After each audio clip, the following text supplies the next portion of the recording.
নমস্কার বন্ধুরা, মামনের রান্নাবান্নায় আজকে তোমার সঙ্গে শেয়ার করব simple mutton curry recipe. Sunday special Bengali mutton curry আজকে তোমার সঙ্গে শেয়ার করছি আমি। তার জন্য আমি এখানে নিয়েছি 1 কেজি মাটন, সাথে আছে চর্বি। এটা ভালোভাবে ধুয়ে আমি পরিষ্কার করে নিয়েছি। এর সাথে আমার লাগছে এখানে 4 থেকে 5টা মাঝারি সাইজের পেঁয়াজ কুচানো, লাগছে রসুন আর আদা। এখানে রসুনের থেকে আদার পরিমাণ বেশি, মাটনে সবসময় আদার পরিমাণ বেশি দিতে হয়। এখানে কড়াই বসিয়ে দিয়েছি, কড়াইতে দিয়েছি সর্ষের তেল। তেলটা গরম হয়ে গেছে। এবার আমি এর মধ্যে হলুদ মাখানো আলুগুলো সব দেব, দিয়ে ভালোভাবে লাল লাল করে ভেজে তুলে নেব।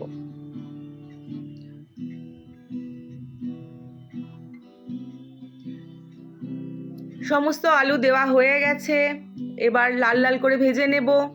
ভাজাও হয়ে গেছে, এবার এগুলোকে আমি তুলে নিচ্ছি। আলু ভাজার পর কড়াইতে যে তেল আছে সেই তেলটুকুই আমি রান্নার জন্য লাগাবো।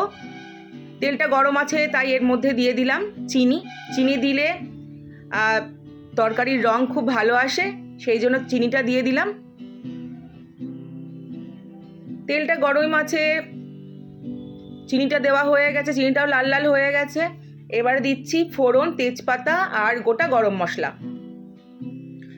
ফোড়নটা ভাজা হয়ে গেছে, এবার এর মধ্যে আমি দিয়ে দেব কুচানো পেঁয়াজ কুচি।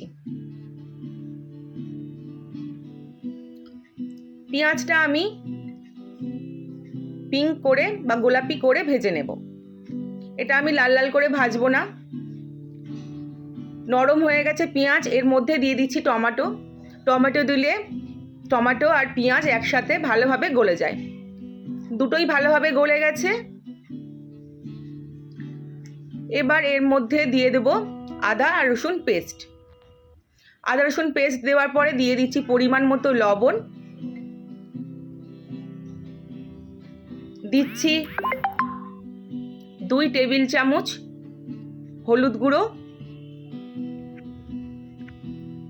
দেব পরিমাণ মতো লঙ্কা গুঁড়ো,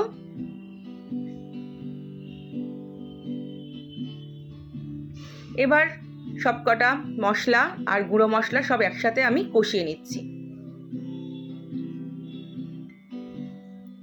কষিয়ে নেওয়া হয়ে গেছে, এবার এর মধ্যে দিয়ে দিচ্ছি গোটা রসুন।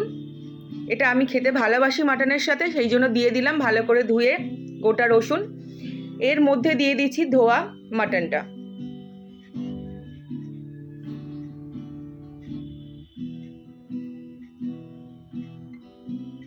মাটনটা দেওয়া হয়ে গেছে, এবার খুব ভালোভাবে মশলা মাটনের সাথে আমি মিক্স করে নেব।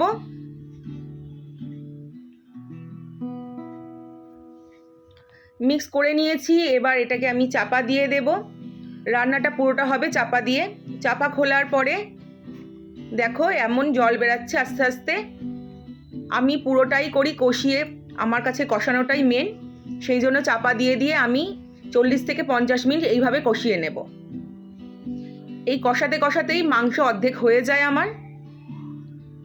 অন্যান্য দিন আমি কড়াইতেই করি, আজকে ভাবছি যে আমি এটা সিটি দেব প্রেসার কুকারে, সেই জন্য অর্ধেক হয়ে গেছে মাটন। তেল ছেড়ে দেবে, তারপরে আমি এটাকে প্রেসার কুকারে দেব। চাপা দিয়ে দিয়ে এইভাবে আমি মাটনটা করে নেব। দেখো তেল ছাড়তে শুরু করেছে।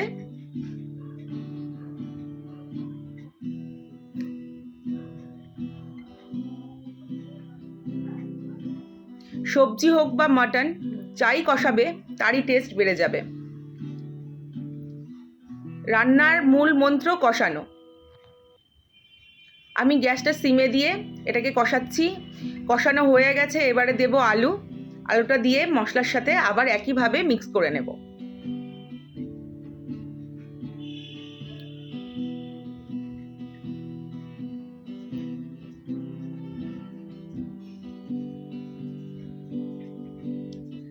এবার এর মধ্যে দিচ্ছি গুঁড়ো মশলা, গুঁড়ো গরম মশলা।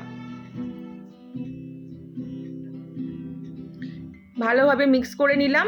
এবার এটা আমি প্রেসার কুকারে দিয়ে দিচ্ছি।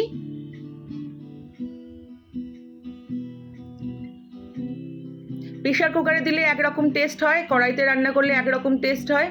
প্রত্যেকটা জিনিসের আলাদা আলাদা টেস্ট হয়। কোনো সময় কাঁচা আলু দিলে একরকম টেস্ট হয়, আর আলু ভেজে দিলে একরকম টেস্ট হয়। প্রত্যেকটা জিনিসে আলাদা আলাদা টেস্ট, আলাদা আলাদা পাত্রে রান্না করলে হয়। এবার এখানেও আমি 2 থেকে 4 মিনিট ভালোভাবে প্রেশার কুকারের মধ্যে কষিয়ে নিচ্ছি। পাশে বসিয়ে দিয়েছি কড়াইয়ের মধ্যে, যে কড়াইতে আমি মাটন রান্না করেছিলাম সেই কড়াইতে মশলা লেগেছিল, তার মধ্যেই জলটা আমি গরম করে নিয়েছি। এবার এই জলটা আমি এর মধ্যে দিয়ে দেব।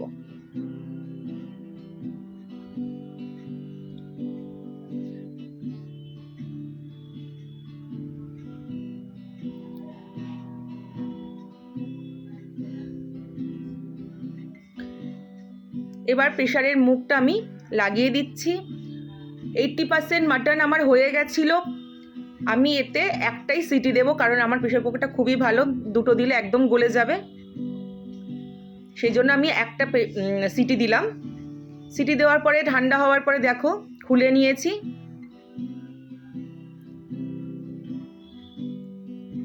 তাহলে এইভাবে করে দেখো, খুবই ভালো লাগবে টেস্ট।